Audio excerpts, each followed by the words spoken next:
They never expected anyone to answer. Not really. The message was broadcast on a frequency older than most of the technology in orbit. An outdated signal protocol from the early Terran colonial era, desperate, patchy, nearly lost to static. A signal like that usually meant one thing. Everyone who could scream was already dead. But one man sent it anyway. His name was Walker. No rank, no uniform anymore. Just a weathered face and a body that had seen too many battles in too many star systems. He wasn't supposed to be alive, let alone standing with blood in his mouth and a broken transmitter in his hand. But Walker didn't die easy. He sat there in the ruins of what used to be Outpost Vega 9, surrounded by ash and silence, speaking into the old unit like a prayer to no god. "This is Walker. Vega 9 is gone. They're not pirates. They're not raiders. They're something else. They're exterminators. If anyone hears this, don't come for us. Just make them pay." Then he collapsed. The signal, still live, crackled into the void of space. That was the trigger. Somewhere deep in the Terran core systems, buried under layers of AI firewalls and defense protocols, the old codes were still listening. Not the diplomats, not the politicians, not the press, the fleet. Dormant, scattered, and supposedly disarmed for peacekeeping purposes after the Treaty of Cascara, Earth's true strength had never been in negotiations or alliances. It had always been in what they could do when someone touched their own. And Walker was one of their own. A man with no family left. A soldier who never wanted to fight again.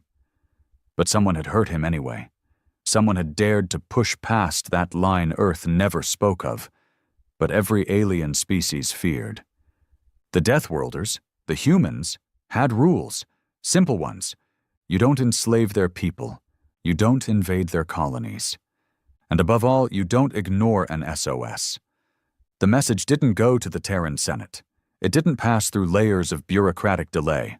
It went straight into the black systems of Fleet Command, places where silence was sacred, and retribution lived on standby. In less than 5 minutes, something woke up. Orbital stations began rerouting power.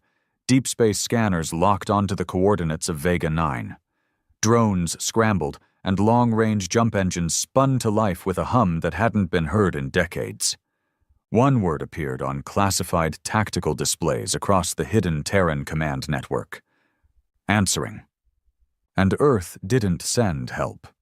It sent a fleet. In the expanse, where alien empires ruled with arrogance and treaties, the sight of a human fleet entering a contested system was a nightmare no one wanted to see again. The YSEC Confederation had sent their killing squads to Vega 9. Cold, efficient, merciless.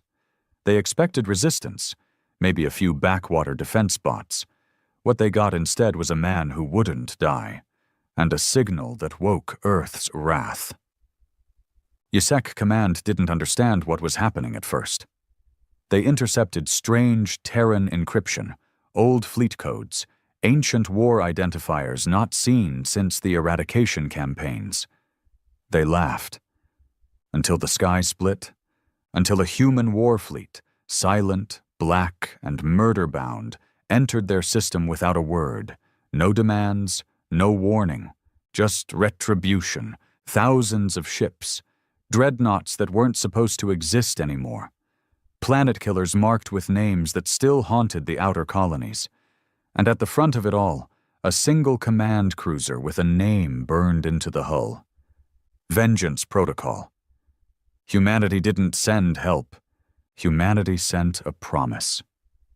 The YSEC Command Center on the moon of Aj-Ra was chaos wrapped in silence. High Chancellor Desic stood frozen, his spindly fingers hovering over the holographic display, eyes unblinking as the sea of red dots flooded into the system grid. Each dot pulsed with life, Terran life, and behind them nothing but cold, empty space. No escort ships, no diplomats, no message, just the fleet. This cannot be, Desic whispered. the translator almost choking on the tremble in his throat. "We struck a backwater colony, an illegal outpost, barely 50 humans." One of his tacticians, a lower caste command giver, swallowed his pride and corrected him. "There were 74 humans on Vega 9, Chancellor, including a child unit." The silence that followed was suffocating. A child. They had killed a human child. No race, no empire, no warrior caste in the galaxy took such things lightly. But the Deathworlders, the humans, they turned grief into genocide, mourning into murder, and now the entire system was boxed in. Dozens of hyperlanes closed off, subspace tunnels blocked by Terran jammers. Even the diplomatic relays, supposedly untouchable under galactic law, had gone dark. This wasn't a warning. This was an execution. "The flagship is preparing to deploy atmospheric shock units," the tactician stammered, scrolling data feeds. "They've initiated a blackout. No civilian vessels are responding." Desik wanted to scream. He wanted to order counterattacks, to fight fire with fury. But he had seen the footage. He had studied history. The last empire to provoke the humans, the Sorval hegemony, no longer existed. Not a single planet, not a moon, not even space debris remained. Just empty coordinates on the star map, and a note, Terran exception, do not enter. And now the WISEC had made the same mistake. The humans didn't just retaliate, they erased. Aboard the Vengeance Protocol, Commander Rorlan, once Admiral, now reinstated with full war privileges, watched the screens with tired, bloodshot eyes. His hair was gray now, his hands stiff from injuries too deep for modern tech to fully heal. But his mind? Razor sharp. He wasn't interested in parades or medals. He was here for one thing only: justice. The kind only Earth knew how to deliver. "Status on Vega 9 remains unchanged," his AI interface reported calmly. 37 confirmed dead. Signal last came from a survivor named Walker. No further transmissions. "Casualties?" Rorlan asked quietly. The AI hesitated. 3 children, 1 infant, all executed by plasma burns. They made it look like an accident. It wasn't. Rorlan nodded once. His jaw tightened, and he felt his stomach turn. Not from fear, but from restraint. He tapped the command console, authorizing full engagement. "Initiate Protocol 9B. No survivors. No prisoners. If it breathes WISEC, it dies." "Confirmed," the AI replied. "Would you like to broadcast the Terran message?" Rorlan shook his head. "Number they already know." He stood, walking to the reinforced observation glass. Below, the blue-gray surface of the WISEC moon sparkled with lights. Cities, ports, temples, all alive with ignorant movement. In minutes, that would all end. This wasn't about revenge anymore. This was about memory. Humanity didn't scream for help. They didn't beg for allies. They buried their dead and turned the galaxy into a graveyard. The first strike came in silence.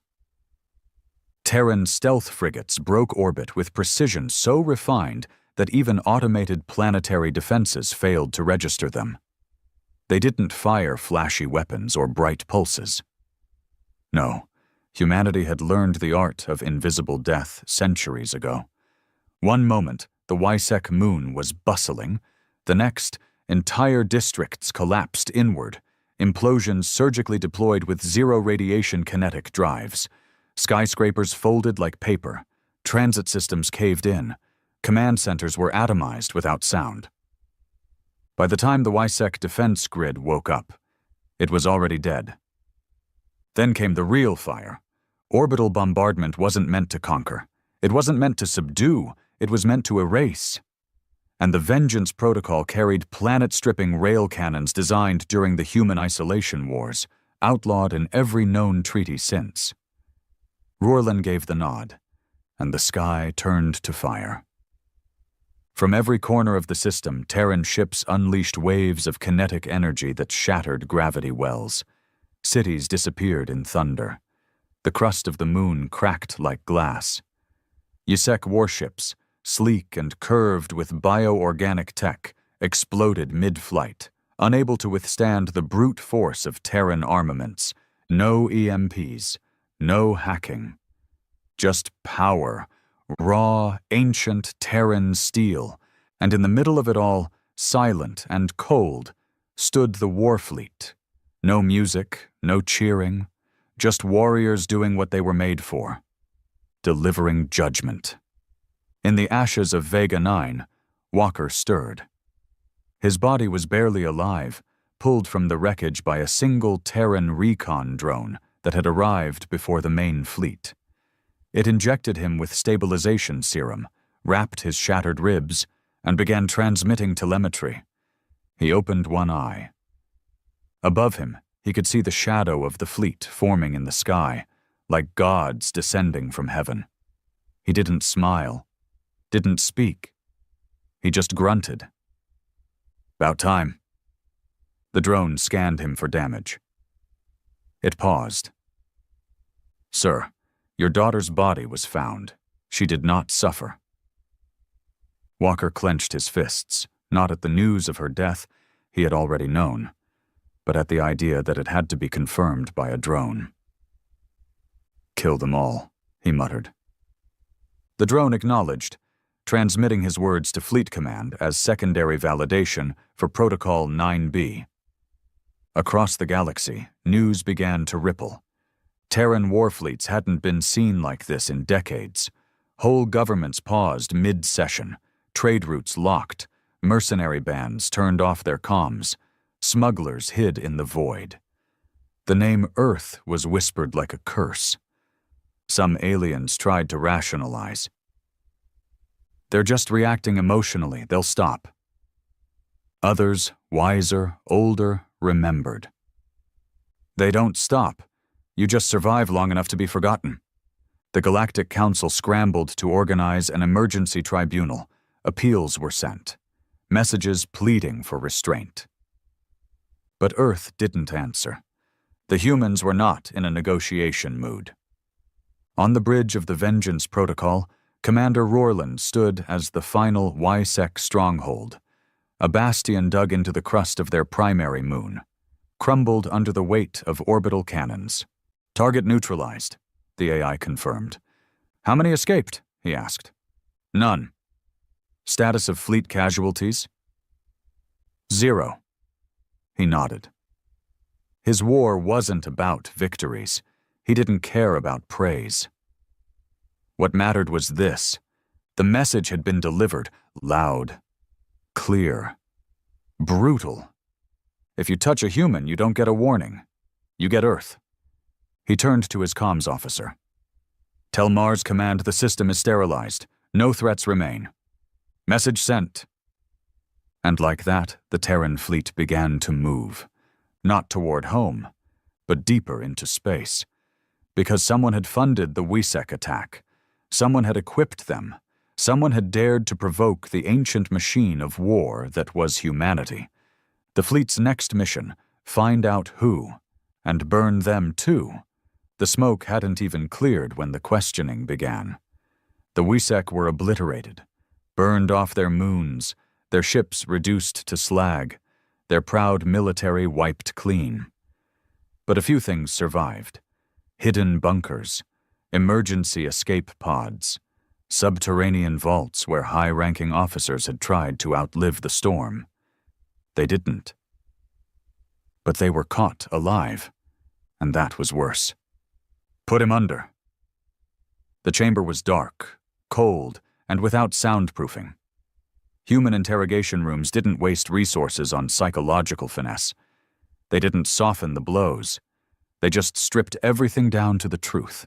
The WESEC officer, General Vator, one of the architects of the Vega 9 extermination, was strapped to a steel platform. Not cushioned, not padded. He was forced into a sitting position, spine cracked from a failed escape pod landing. No medical aid had been given beyond what was necessary to keep him alive. Commander Rorland stood in front of him. He wasn't shouting. He wasn't angry. He was tired. "You sent the strike force to Vega 9, Rorland said, no accusation in his tone. Just confirmation. Vator spat, green blood splattering across his own lap. It was an illegal colony. "We don't care. They violated the Treaty of Peripheral Expansion." Rorland leaned in. "We don't care." There was a pause. Then he stepped back and motioned toward the AI unit beside him. It activated a projection, a holographic replay of the Vega 9 raid. Civilians burned alive, children dragged from shelters and shot, screaming, panic, blood. No mercy.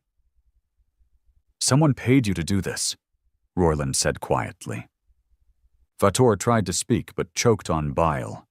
His injuries were catching up to him, and his body was shutting down faster than his mind. He knew death was coming. So he laughed. "You think you're the monsters," Vator wheezed, "but you're nothing. You're late. The war already started." Rorland narrowed his eyes. "Who funded it?" "Not Yusek. We were just the weapon." "Who held the knife?" Vator gave a sharp grin, blood-soaked teeth gleaming.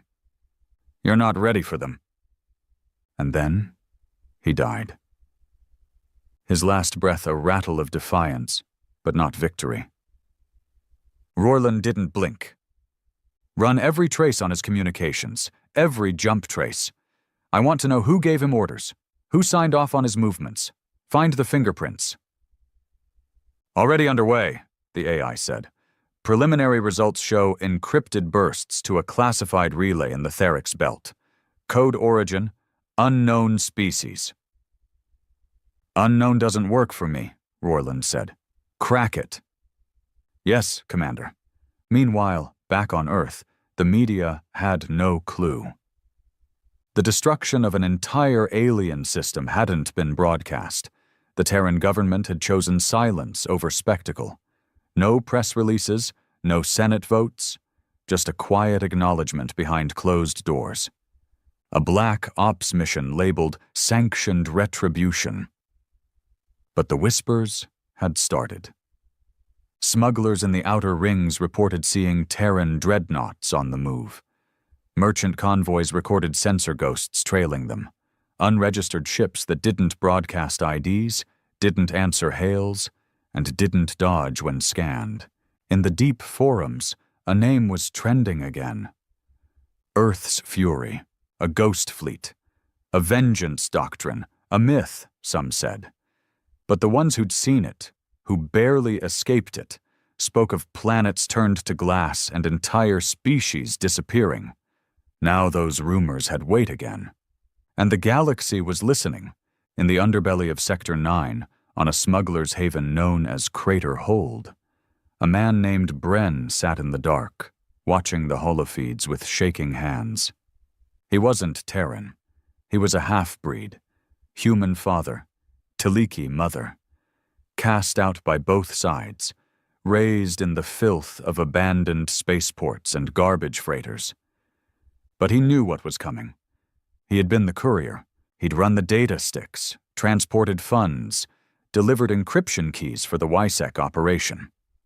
They didn't tell him what it was for, but he'd seen enough blood in his life to recognize the stench of a hit job. Now the pay was spent, the credits burned, and the shadows were thinning. Terran probes were already slicing through nearby systems, hunting for any trace of the ones who lit the match. And Bren? He was next. He tried to bolt, packed his gear, loaded his ship, jumped across 3 systems, rerouted his heat trail. But they still found him. No alarms, no laser fire, just darkness and silence. When he woke up, he was on a Terran frigate, strapped to a surgical table, not tortured, scanned. Every inch of him mapped, his mind read, his guilt recorded like a confession. Commander Rorlan didn't bother interrogating him personally. The AI did that part. "Why did you accept the job?" it asked, voice level, polite. "I didn't know," Bren whispered. "You suspected." He nodded. "They told me it was just a data dump, a political thing. Cut a few communications, jam some traffic. I didn't know it'd end in kids being burned alive." "Yet you took the payment." "I needed it. Human desperation is no excuse for human betrayal." Bren's heart stopped. Not from fear, but from those words. He was being judged by his own kind, not aliens, not outsiders. And he had failed. "What happens now?" he asked, throat dry. "Justice," the AI said. "No trial?" "You already had it." Then the sedatives kicked in. He wouldn't feel the airlock open. He wouldn't see the stars. He'd just vanish like all the others. One more line in the quiet wrath of Earth. Back aboard the Vengeance Protocol, the trail finally led somewhere. The Therix Belt was a broken ring of shattered planets and asteroid fields, a place known for pirate factions, warlords, and rogue AI conclaves. But hidden deep in one of the derelict asteroid bases was a communications node older than most nav computers. It wasn't alien, it was Terran, and not just Terran, it was government. "Asset identification confirmed," the AI reported. "This node was operated by Special Division Kappa 6, disbanded 50 years ago.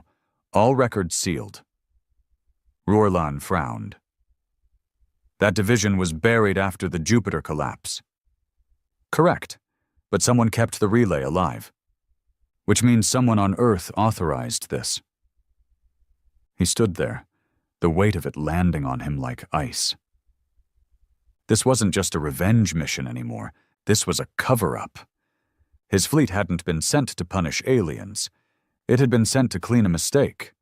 Walker's colony had been a target, but not by the Wisek alone. Someone Terran had helped aim the gun. The mood on the ship shifted. Soldiers whispered. Crewmen stared at screens longer than needed. Even the AI systems paused longer between sentences. Because there's one thing humans feared more than an alien threat: betrayal from within. Rorlan called a private council. Only 3 other commanders, all loyal, all old school. Men who remembered what the Terran fleet was before treaties, before politics. He told them what he found. None of them looked surprised. One of them, Admiral Keel, spat on the floor. "It was always about control. That's why they buried us. That's why they mothballed the fleet. They didn't want justice. They wanted silence." "Now?" Rorlan asked. Keel leaned forward, voice low and sharp. "Now we dig until the bastard who signed that order dies screaming." Earth had many secrets. Black budgets, shadow operations, political deals inked in blood and buried in stone. But there were still warriors who remembered what the uniform meant, what the fleet stood for. So the war turned, not against aliens, but against the traitors within. And this time, there'd be no warning shot. The council hall under New Geneva was built to last. Carved out of the mountain range beneath the European shield, it had survived orbital bombardments, viral strikes, even the collapse riots of 2129. It was designed to keep power intact when the rest of Earth burned.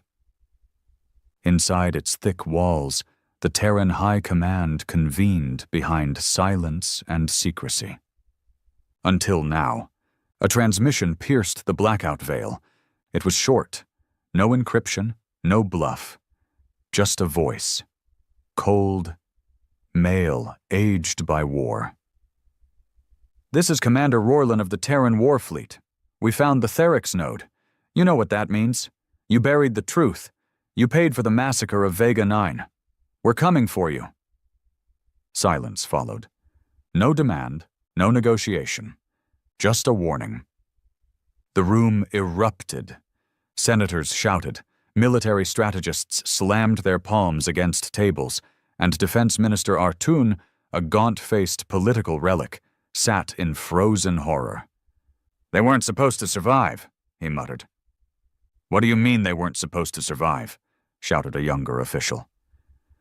Artun's fingers trembled as he reached for the override code panel. "Protocol 13A, emergency recall of all rogue fleet units." "It won't work," someone else said, and it didn't. The fleet had already shut down Earth's override systems. Rorlan had gone rogue, and he had the deadliest force in human history behind him. On board the Vengeance Protocol, the crew knew they'd crossed a line. There would be no welcome back to Earth. No ticker tape parades, no medals. They were enemies now. But none of them hesitated. Not one. They weren't loyal to the government anymore. They were loyal to the code they had sworn to, the one they bled for during the frontier wars, the one that meant something before politics made war a negotiation. Justice, honor, retaliation. They followed Rorlan not because of his rank, but because of his rage. "Set course for Mars Relay Command," Rorlan ordered. "We'll start with the outer core systems. Cut off their eyes before we take their throat." Confirmed. Mars has 5 orbital defense rings and 2 AI-controlled planetary guns. "Then we'll break 6. The fleet moved, not to attack Earth. Not yet. First, they'd dismantle the infrastructure, one relay, one black site, one shadow base at a time. The traitors wanted control, they would lose every tool they used to keep it. Mars Relay Command was quiet. Too quiet. When the fleet jumped into orbit, there were no hails, no defensive posture, just silence. That's when the alarms hit. "Multiple warp signatures," the AI reported. "Unknown ships, not Terran design." "Show me." The screen filled with images of sleek, curved vessels, black with blue energy veins, no visible weapons, no transponders, not WISEC, something else. "Identify." "Unable, matching no known registry." The ships opened fire, no warning, no formation, just a wall of gravitic pulses that tore through one of the forward destroyers like wet paper. The bridge shook. "Shields breached on Nova Blade. Crew lost. Confirmed destruction." Commander Rorlan didn't flinch. "Retaliate. Full barrage. Do not hold back." The Terran fleet unleashed hell. But it wasn't enough. The alien ships didn't fight like anyone had seen before. They moved in ways that broke physics, folded space, curved around missiles. They didn't dodge. They vanished mid-impact. "These aren't random attackers," Rorlan said through gritted teeth. "They were waiting for us." It wasn't a war zone. It was a trap. Back on Earth, Defense Minister Artun stood in a sealed black chamber. The person across from him wasn't human. Not fully. She looked human. Skin, eyes, posture. But the way she blinked, the way her muscles didn't twitch, the way her pupils didn't adjust. She wasn't real. She was manufactured. "They weren't supposed to reach the Therix node," she said flatly. "You assured us the fleet was dormant." "They were," Artun barked. "They were mothballed, outdated. Half of them were stuck in gravity sinks." The woman stared through him. "We gave you resources, power, secrets." "I didn't know they'd revive the protocol," he muttered. "You let emotion survive in your ranks. That's the flaw. You still build soldiers who feel."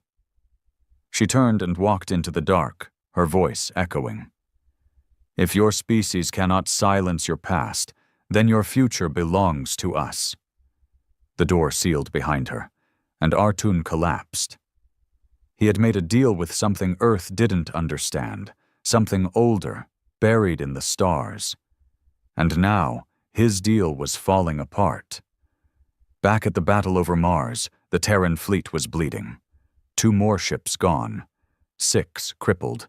Half the outer drones blinded by EMP storms, but humanity didn't break. They adapted. "Deploy gravity chains," Rorlin ordered. "Link 5 cruisers.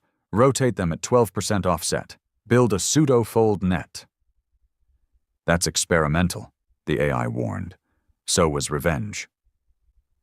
The ships obeyed. Like a school of beasts in motion, they wrapped space around the alien vessels. Gravity chains synced with each other, twisting the battlefield into a maze of collapsing pressure points. The aliens didn't expect that. One of their ships snapped. Its spatial folding collapsed on itself, crushing it into a micron-wide dot of neutron-dense debris. The others blinked. The Terrans seized the window. Rail cannons fired. Kinetic missiles tore into hulls. Plasma lances roasted shields. 3 alien vessels destroyed. The rest fled. Cowards. Just like the ones who ordered the strike on Vega 9. Just like the ones back on Earth, hiding behind treaties and black budgets. "Status of Mars relay?"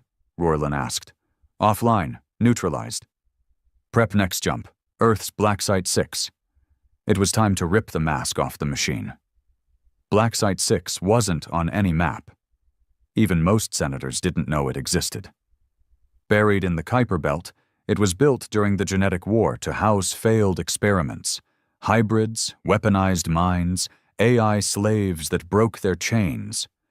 Over the years, it evolved into something worse, a lab for silence. When the Vengeance Protocol arrived, it didn't fire. It sent a message. "We knew you'd come. We've been watching." "Broadcast open," Rorlin said. "I want to speak to your director." A woman appeared, mid-40s, Terran features, eyes black like obsidian. "Commander Rorlin," she said with a chilling calm. "You're interfering in affairs beyond your clearance. You paid the YSEC to kill Vega 9. She didn't deny it. "We ran simulations. That colony was a statistical deviation, too independent, too capable, a risk to long-term equilibrium." "You murdered children." Her expression didn't change. "Statistical anomalies, Commander. Collateral required to preserve larger frameworks." Rorlin's fists clenched. "You built the framework that let this happen. You gave them codes, navigation data. They needed incentive." He stared at the screen. No anger, just finality. "Shut down their station." The Terran fleet opened fire. Black Site 6 tried to escape. It activated subdimensional shielding, AI-controlled turrets, even launched automated warships. But the Vengeance Protocol was designed for one thing: erasure. In 13 minutes, the entire facility was reduced to slag. No survivors, no backups, just ashes floating in cold space. And Earth? Earth went quiet. Later that night, Rorlin stood in the observation deck. No screens, no noise, just stars. He didn't feel proud. He didn't feel clean. He felt done. Walker had been right. Vega 9 wasn't just a tragedy. It was a symptom, a test, one the traitors thought would go unnoticed. But Earth noticed. Earth responded. And Earth remembered. Behind him, the AI spoke gently. "New message. Survivor from Black Site 6. She claims to have been imprisoned. Says she has information." Rorlin sighed. "Let her aboard." "Already in progress." He turned to the stars again. Something else was moving. Something bigger than the YSEC. Bigger than the traitors. The woman who'd visited Minister Artun. The aliens who fought like ghosts. This wasn't over. This was just the opening salvo, and Rorlin had just declared war on everything hiding in humanity's shadow. The woman they pulled from the wreckage of Black Site 6 didn't belong there. She had no chains, no number tattoo, no cybernetic implants, no visible wounds, but she looked like hell. Sunken eyes, skin pale and stretched from cryogenic stasis. Fingernails cracked. muscles barely able to hold her upright as they carried her onto the medical bay of the Vengeance Protocol. Yet her voice was clear when she finally spoke. "My name is Dr. Ayla Mercer. I was part of Project Cold Halo. Commander Rorland stood nearby, arms crossed. He'd heard whispers of that project in old intelligence reports. A failed psychic warfare experiment buried decades ago under layers of classified redactions. Cold Halo wasn't supposed to exist anymore." "Why were you on Black Site 6? He asked. Mercer looked at him, eyes bloodshot but alert. "Because I left. And they brought me back." "Left?" "I defected. I was trying to expose what they were doing. I made it as far as Saturn before they caught me. Reclaimed me like property. No trial, no record. Just disappeared." Rorland didn't flinch, because that was exactly what they did. She sat up slowly, letting the medbots finish their scans. "You don't understand what you're up against, Commander," she said quietly. "This isn't just about Earth or the WISEC. It's not even about Vega 9. "Then what is it?" She took a long breath. "It's about extinction." The room went cold. Not physically, but something in her voice, in her eyes. She wasn't scared of the government. She wasn't scared of death. She was scared of them. 58 years ago, she began, a Terran deep space probe passed beyond the galactic veil. It detected anomalous structures, bigger than anything known. We called it the obelisk. Rorland remained silent. It wasn't natural. It wasn't alien. It was designed. Ancient. Cold Halo was formed to investigate the mental interference the probe experienced. Our minds bled just looking at the transmission. "You're saying this is all connected to some alien construct?" Rorland asked. "I'm saying it's not alien," she said firmly. "It predates species. It predates war. Whatever made the obelisk, whatever woke up when we saw it, has been pushing behind the curtain ever since, testing our response, triggering fear, division, weakness. And Black Site 6? They were helping it, not knowingly, but they created things that responded to the obelisk's patterns, genetic proxies, AI fragments, strategic sabotage networks. They thought they were controlling something ancient." "They were just pawns," Rorland muttered. "Exactly."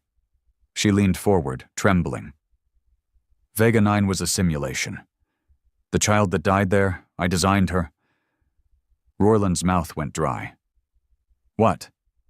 "She was a synthezoid, not entirely human, part of the awareness loop experiment. A way to test emotional resonance and empathy levels across shared consciousness links.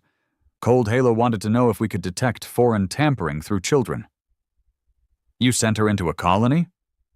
"I tried to stop them. They said it was necessary, that she wouldn't die, that she'd just observe." "But she did die," Mercer's voice cracked. "And her signal, her final neural burst, it matched the obelisk's tone sequence." Now Rorland stepped back. He'd seen war. He'd killed entire cities with a nod. But this was wrought in the very soul of his species. "They made a child to test for a galactic horror," he said slowly, "then let her get slaughtered to confirm it." Mercer nodded. "And now it knows we're aware." The Vengeance Protocol went on high alert. Fleet-wide encryption was reset. Security protocols tripled. AI systems ran loyalty diagnostics on themselves. Every ship was scanned for intrusion, because they weren't just fighting politicians anymore. They were fighting infiltration. Rorland called an emergency council, the same 3 commanders, now joined by Dr. Mercer. She showed them the transmissions from the obelisk, the waveform patterns that made brains hemorrhage, the psychic residue from Black Site experiments, the pattern of betrayal that began not with politics, but with exposure to something too big for human minds to grasp. "We thought we were ready for space," Mercer said, "but the truth is, space was ready for us, and it's been playing us since our first signal reached the edge. One of the commanders, Admiral Keel, shook his head. Why would something ancient target Earth? It's not about Earth, she said. It's about species that show potential to resist it. And humans resist everything. Exactly.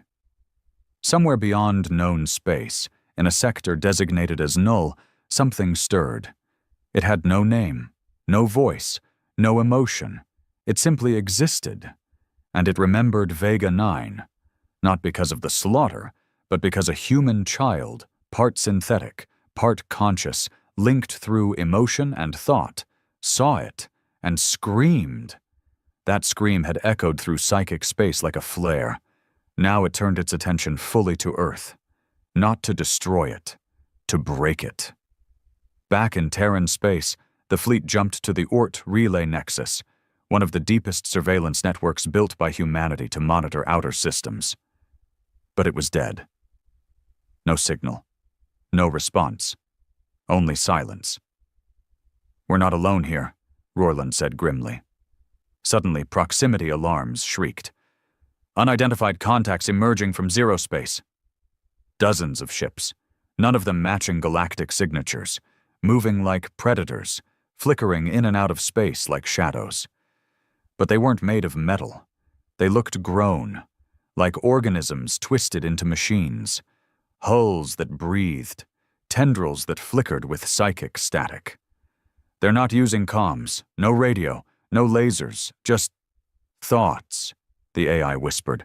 Shields up, weapons hot. The first of the vessels lunged. It didn't fire, it absorbed. A Terran cruiser vanished into its hull. No explosion, no wreckage, just swallowed whole. Target is feeding off our tech, an officer shouted. Adaptive weaponry confirmed, the AI added. They're learning us. Then don't give them time, Rorland growled. Hit them with Protocol Gamma. That wasn't a normal attack. That was experimental tech.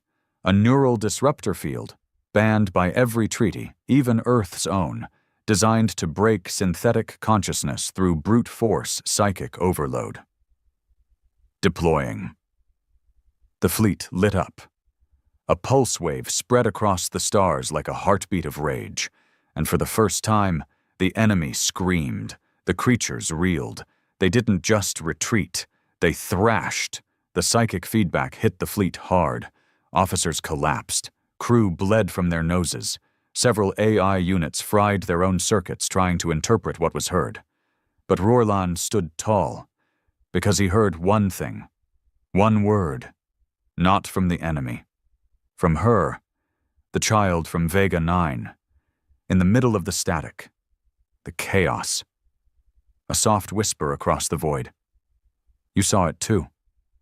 He didn't sleep that night, not out of fear, but out of purpose. They weren't just soldiers now. They were the last immune system Earth had, and something was infecting the galaxy. He stood at the observation window, Doctor. Mercer beside him. What's next? She asked. We hit back, he said. We hit so hard they remember why humans never kneel. We can't win this with guns alone, he nodded. Then we'll use everything. Our minds, our pain, our dead. He turned. We're going to find the obelisk. She blinked. That's suicide.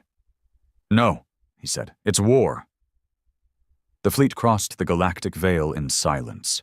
Beyond the last Terran outposts, beyond mapped space, beyond the markers where old warships drifted as tombs. This was the null, the place where maps ended and horror began. The obelisk lay somewhere out here, unseen, untouched, and unforgotten. The stars themselves seemed wrong. Too still, too close. The void felt thicker, like the space between molecules was being stretched by something that didn't belong.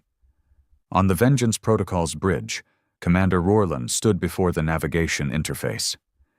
The routes ahead were theories. No jump lanes, no gravity wells, just raw spatial coordinates extracted from Dr. Ayla Mercer's fragmented memories.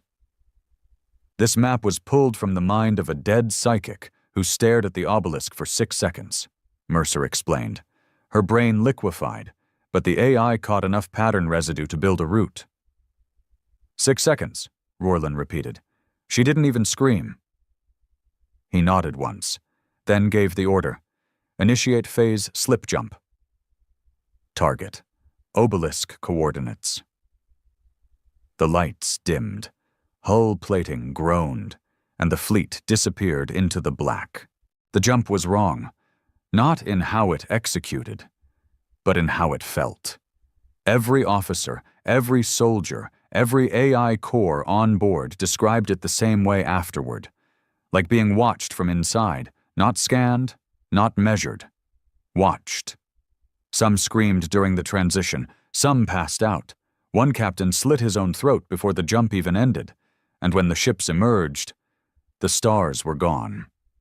All around them, absolute darkness, not empty, not vacuum, dead, no readings, no quantum noise, no background radiation, just silence so deep it clawed at the mind. Then they saw it, floating in the center of the dead space. The obelisk, blacker than anything ever known, taller than most cities, covered in symbols that changed when looked at, twisted in and out of perception. No lights, no engines, no purpose. It simply existed, and its presence was crushing. Status? Rorlin asked, though his voice felt distant, like it had to travel through molasses. Systems degrading, the AI responded, slower than usual. Thought coherence interference detected, crew mental stability down 32% across all decks. Dr. Mercer staggered, grabbing onto the rail. It's already probing us, she whispered. It doesn't speak, it touches. Can we shield against it? Not with tech. She turned to him, eyes wide and haunted. You're going to need volunteers. They called it the Mind Bridge, an experimental interface built during the Cold Halo program, never tested outside simulations. It connected one mind to an external psychic frequency, forcing raw comprehension through biological input. It had killed 12 out of 12 test subjects. Now it was the only chance they had to understand what the obelisk wanted, before it acted. Who do we send? Rorlin asked. No one volunteered. Not because they were cowards, because they weren't stupid. Then Walker stepped forward. Yes, Walker, survivor of Vega 9, barely alive, body ruined, still healing from half a dozen surgeries. I'll go, he said, voice gravel. Mercer blinked. You're not trained. You'll die. I already did, he said, down there on Vega. This is just cleanup. Rorlin looked at him. Walker didn't flinch, and that was enough. They wired him into the Mind Bridge. No fanfare, no speeches, just a man and a machine and a black god floating in space. The first 30 seconds were silent. Then Walker began to shake. Veins bulged in his neck. His eyes rolled back. His mouth opened, and he screamed. It wasn't pain. It was a message. His voice came out wrong, layered, overlapping, distorted by something far deeper than thought. You should have died on your world of fire. The crew watching from the other side of the observation window froze. You climb your graves like ladders. You scream into silence. You are an echo with teeth. His body convulsed, but they couldn't stop it now. Mercer recorded everything. Then, a change. Walker stopped screaming and began laughing. Not his laugh, something else wearing it. You are interesting. You are flawed. You are afraid of what loves you.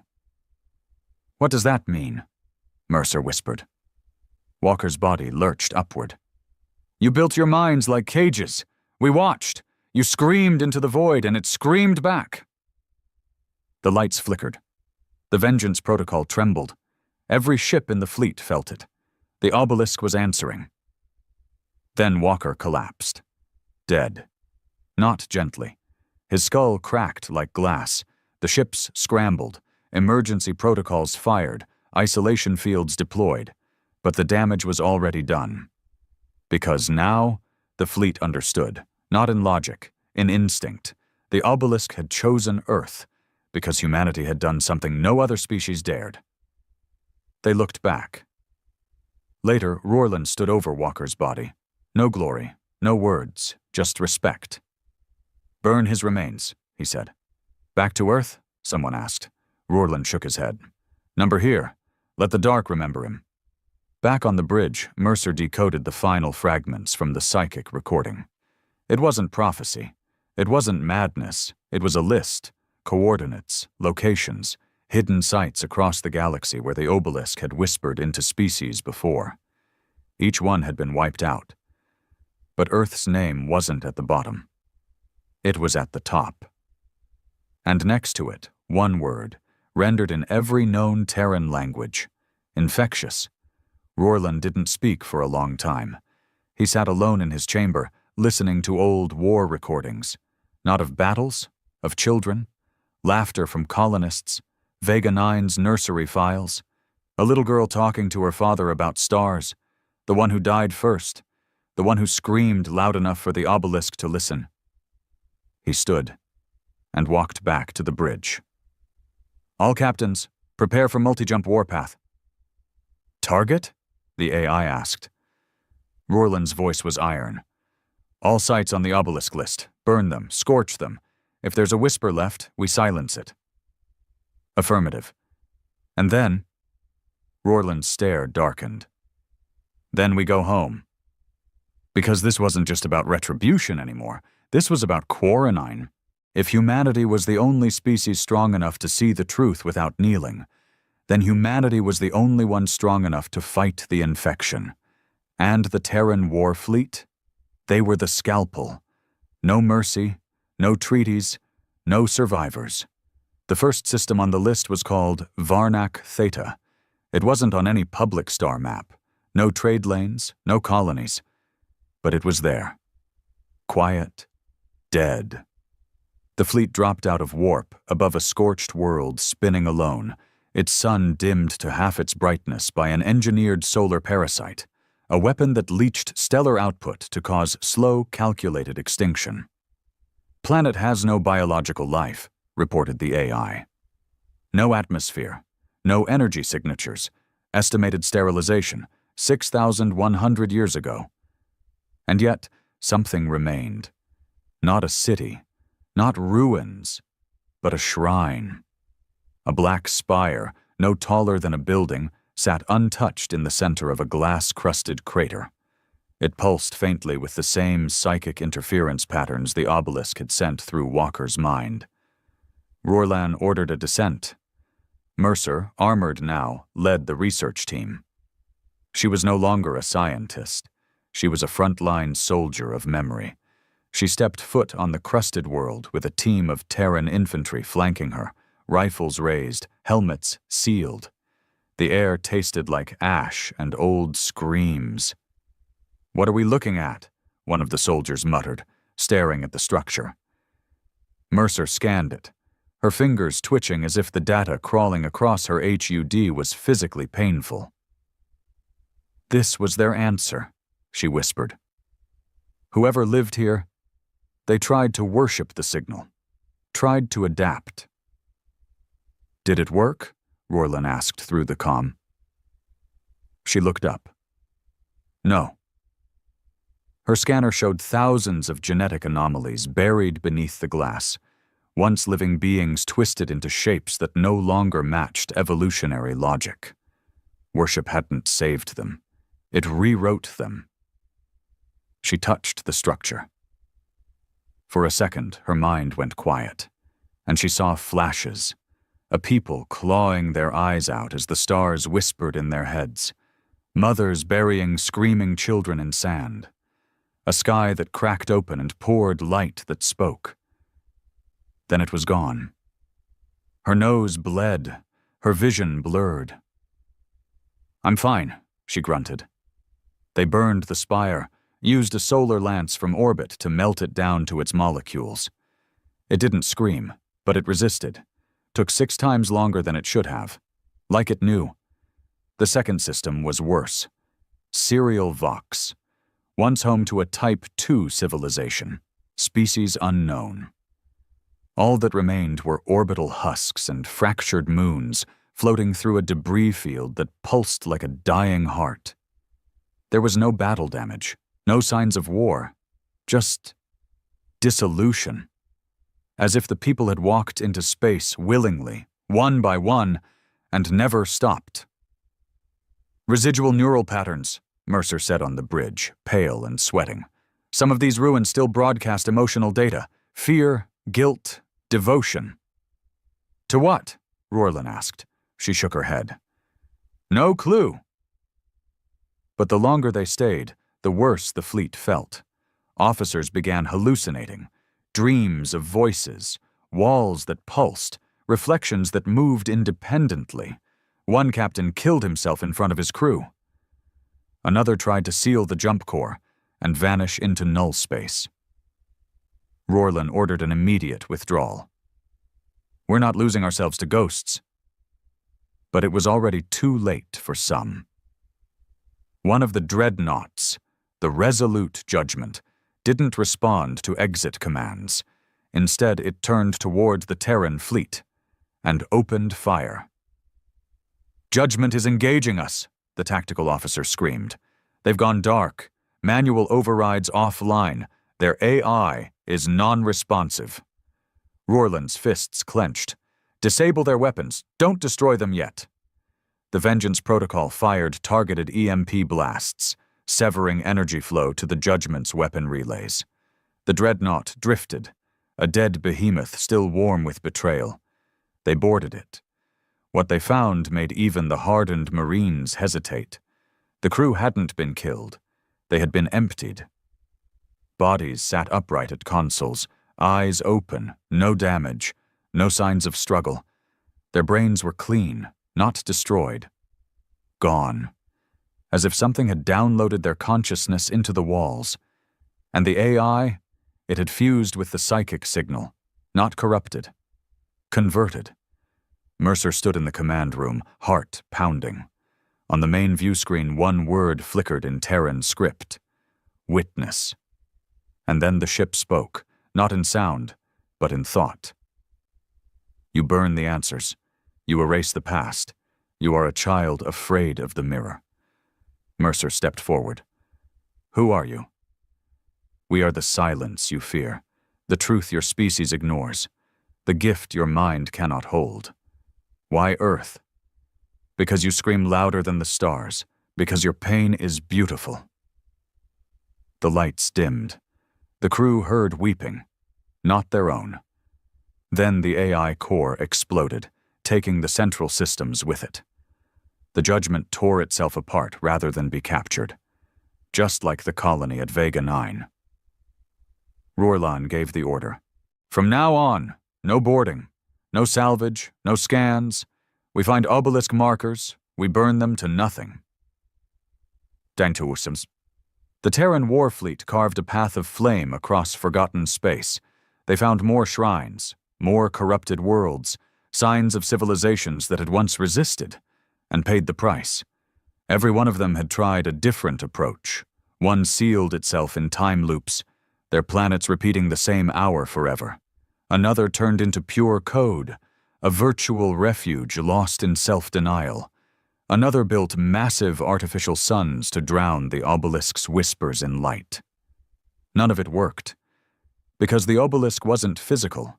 It was an infection of meaning. It wasn't just seen. It was felt. Rorlin understood now. The obelisk didn't destroy species by force. It made them destroy themselves. Back in the captain's quarters, Rorlin sat alone, staring at a datapad showing Walker's daughter's face, the synthezoid girl who had screamed. The first voice that struck back at the dark. She hadn't just been a test subject. She'd been a trigger, the first to reach across the gulf and yell, "We see you." And now Earth was paying the price. He opened a private log, began recording. "If this message reaches Earth, I want this on record. This is not just war. This is inoculation. We're burning infected stars before the sickness spreads. We're not saviors. We're fire." He stopped the recording, then called Mercer. "We need to know where this ends," he said. "There's one more location on the list." She hesitated. "But it's not an alien world." "Where?" She looked up at him. "Earth." The final obelisk coordinate wasn't buried in the void. It was under the ice shelf of Antarctica, a cave system untouched since before recorded Terran history. Forgotten, sealed, written off as a sensor glitch by planetary surveyors for decades. And it had just activated. "We're going back," Rorland said. "The fleet will remain in orbit." Mercer shook her head. "You'll need protection. If the signal's spreading underground..." "No, I'm going alone." "Why?" "Because Earth sent me to kill ghosts, and I'm going to finish the job." As the Vengeance Protocol entered Sol system, Earth Command scrambled all available channels. "Unidentified fleet, stand down. This is Terran High Command. Your actions are in violation of every..." Rorland cut the signal. "No more lies." He deployed a fleet-wide lockdown. No communications. No political interference. Earth had fed its children into the dark. Now the child had come home. They landed in Antarctica under storm cover. An elite team followed Rorland to the entrance. It was already open. Inside, the walls pulsed. The obelisk had been here all along. Maybe before humans. Maybe waiting for humans. Deep inside, they found it. A smaller version of the one in space. Dormant, but aware. Mercer scanned it. Her voice trembled. "It's not sending a signal." "What's it doing?" "It's listening." And then it spoke. Not in sound, not in thought, but in Earth's own voice. A message in every Terran language, spoken by every lost soldier, every child from Vega 9, every mother who screamed into the stars. "We are not your enemy. We are your reflection. Break yourself to see your truth." The structure began to vibrate. Mercer screamed. Rorland stepped forward. He placed his hand on it and said the only words left that made sense. "Then break with me." And the obelisk shattered. When the obelisk shattered, there was no explosion, no flame, no shockwave, just silence. And then a scream, not from Earth, not from any throat, but from space itself. The scream wasn't sound. It was force, a psychic wave that ripped through the planet like a pulse of fury and memory. All over Earth, people collapsed, clutched their heads, wept blood, and saw things they couldn't explain. Soldiers on orbital stations vomited mid-combat drills. Children wailed in their sleep. AI units fried themselves by accident, unable to process the unquantifiable signal now flooding every frequency. The Terran Warfleet, still above Earth, felt it too. And for the first time in their mission, they hesitated. Because something had changed. Deep beneath Antarctica, the small obelisk structure lay in pieces. Black shards radiated heat, but not from combustion. From memory. Dr. Mercer knelt beside the remnants, hands trembling, her mind on fire. Her thoughts spun out of control. She was remembering things she had never lived. Seeing lives that weren't hers. Screams from alien mouths. The death of worlds. The laughter of the stars. The truth. She whispered, "It wasn't a weapon." Rorland stood beside her, bloody. His hand burned from the shattering. "Then what was it?" She looked up at him, wide-eyed. A mirror. In orbit, the Vengeance Protocol picked up activity across the entire Sol system. Wormholes tearing open, gravitational tears, energy waves flickering across planets, even the moons of Saturn vibrating like struck bells. The obelisk network wasn't dead. It had been contained. Now, with Earth's anchor shattered, it was free. "To choose," she said. "The obelisk. It was made, left here, waiting. Not by some alien god, by something worse. Worse than gods? Ourselves." She breathed hard, forcing her brain to hold together long enough to finish her thought. We are the children of something ancient, something that tore itself apart. And the obelisks were tests, warnings, keys we were never supposed to pass. And now that we did? Mercer's voice shook. They're coming to see if we're ready, or if we're a threat. The Terran fleet stood between Earth and the incoming storm. Thousands of ships poured through space-time tiers, constructs shaped like beasts, like symbols, like nightmares. Not uniform, not rational, as if every fear of every species had been sculpted into warships. They didn't fire. They formed a wall. And then one came forward, larger than a moon, towering with coils of fractured matter, mouths that whispered in reverse, eyes that reflected your own. Rorlan returned to the bridge. He stared at the creature. "Send a signal," he said. "What kind, Commander?" "Not a message." He tightened his grip on the rail. A memory. The fleet pulsed a data burst encoded with all of it. The fall of Vega 9, Walker's last breath, the child's scream, the shattered systems, the madness, the graves, the choices. And the pain. Every act of human wrath, mercy, defiance, every time Earth had refused to break. The code wasn't structured, it wasn't logical, it was emotional, and the enemy paused. For the first time since this began, it waited. Dr. Mercer's voice filled the bridge. "We are a paradox," she said. "We kill when threatened. We weep when we do. We fight like monsters to protect children. We burn whole planets for one scream." She turned to Rorlan. "That's what they fear. That's why they test. Because if we ever truly understand ourselves, our rage, our pain, our kindness, we don't just resist infection. We become immune." The lead obelisk construct began to split apart, not violently, like a cocoon cracking. From inside it something stepped forward. Humanoid. But shifting. Blurred. Made of thought and memory. Its face changed. A mother, a soldier, a child, a tyrant, flickering through every possible identity. It spoke through all voices. "You are pain given shape. You should not exist. Yet you do." Rorlan stepped forward on the bridge, eyes locked on the screen. "And we always will." The entity paused, then said, "Then teach us." Silence. Across the galaxy, obelisk systems went dark. Shrines cracked, nightmares faded. The infection didn't die, it submitted. Because humans didn't kill the darkness, they outlived it. Months later, the Terran Warfleet returned home. Not to medals, not to cheers, to quiet. A broken world unsure of what had happened. A planet scarred by visions, but still standing. Rorlan declined reinstatement. He retired in silence, somewhere cold and quiet, surrounded by memories and ghosts. Mercer became Earth's first ambassador to the remnants, the shattered network of post-obelisk intelligences, no longer enemies, no longer gods. They called humanity one word: the flame.